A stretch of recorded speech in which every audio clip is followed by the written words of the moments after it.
Welcome back to the Thinker's Bookshelf, where we explore big ideas and books that help us better understand ourselves, others, and the world around us. Today, we're diving into Factfulness 10 Reasons We're Wrong About the World and Why Things Are Better Than You Think by Hans Rosling, with Ola Rosling and Anna Rosling Ronnlund. Remember that you can get the book from the link in the video description. This book is a powerful antidote to pessimism. It invites us to challenge our assumptions about global progress, poverty, health, and education, using real data rather than fear or headlines. Let's take the next few minutes to reflect on some key insights and what they mean for how we live, think, and engage with the world.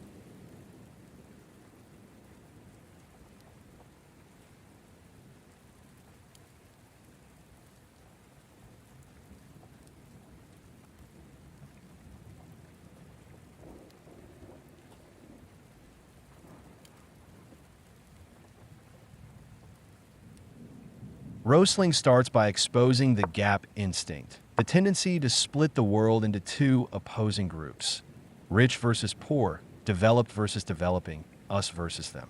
But he shows that reality is more nuanced. Most of the world lives in the middle. He breaks global income into 4 levels and shows that billions live on levels 2 and 3, not at the extremes. Once you understand this, your view of the world transforms. Many people still imagine extreme poverty as the norm, when in fact it has declined significantly. The lesson? Beware of black and white thinking. The world is complex, and improvement often lives in the gray areas.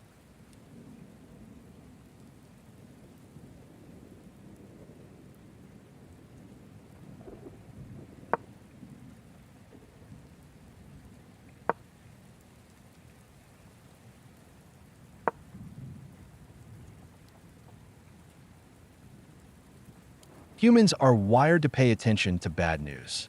Media, politics, and even our brains highlight drama and danger. But this negativity bias can make us blind to real progress.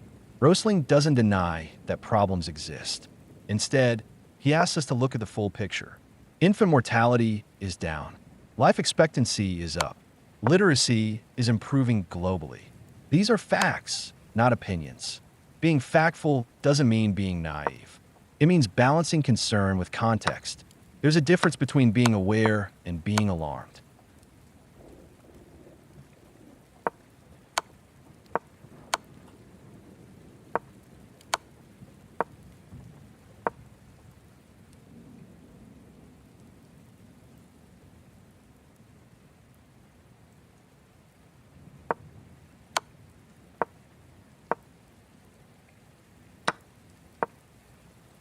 We often assume trends will continue the way they always have. More population means permanent population growth, or more pollution means endless environmental degradation.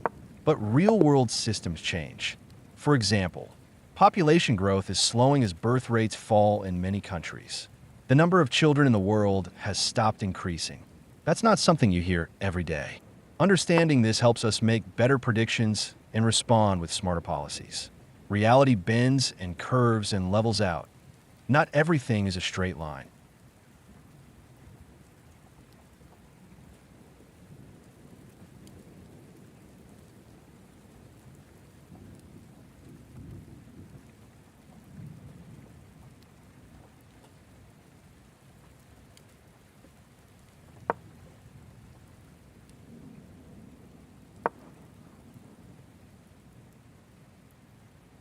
We fear what is immediate and dramatic: plane crashes, terrorism, natural disasters.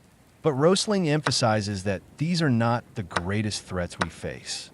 Things like poor healthcare systems, chronic disease, and preventable accidents claim far more lives, yet they rarely make headlines. When we let fear dictate our worldview, we misallocate our attention and resources. Factfulness helps us fear less and focus more wisely.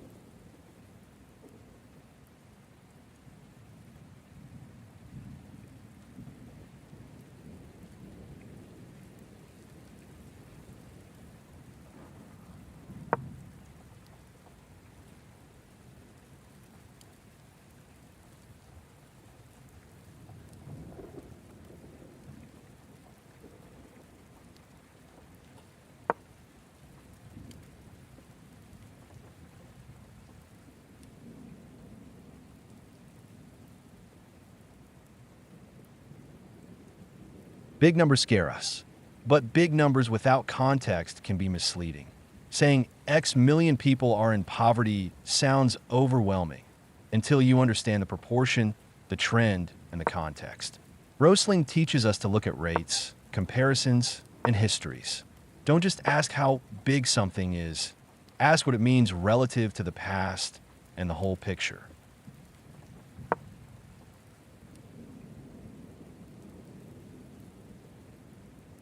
Rosling's goal isn't just to educate, but to empower. He encourages us to be humble about what we think we know and curious about what the data actually says.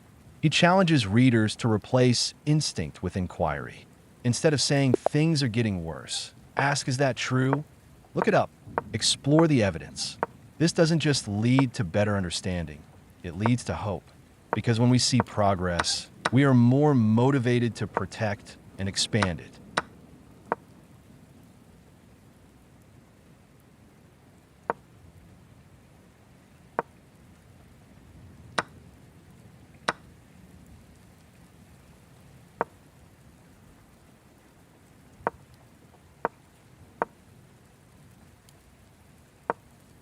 In an age of misinformation, polarization, and pessimism, Factfulness is a breath of fresh air.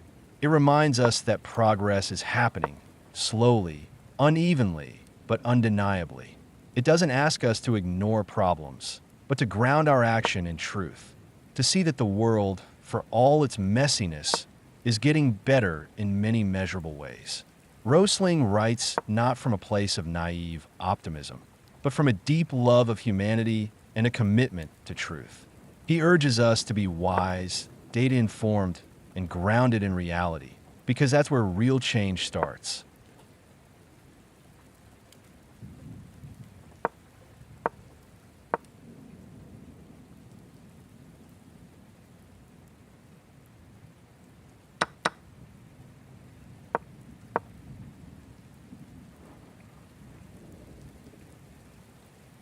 Factfulness doesn't just change the way we see the world, it changes the way we see ourselves in it.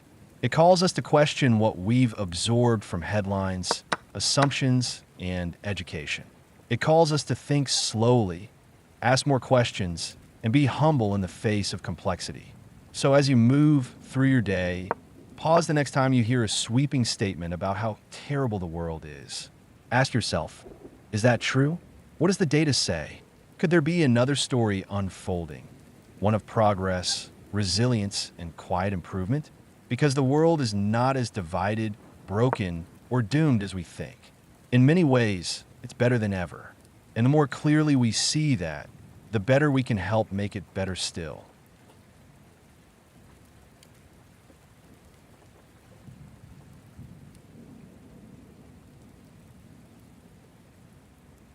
Thanks for tuning in. If this episode challenged your perspective or brought a bit of hope, consider sharing it with someone who could use a clearer lens. Until next time, stay curious, stay humble, and stay factful.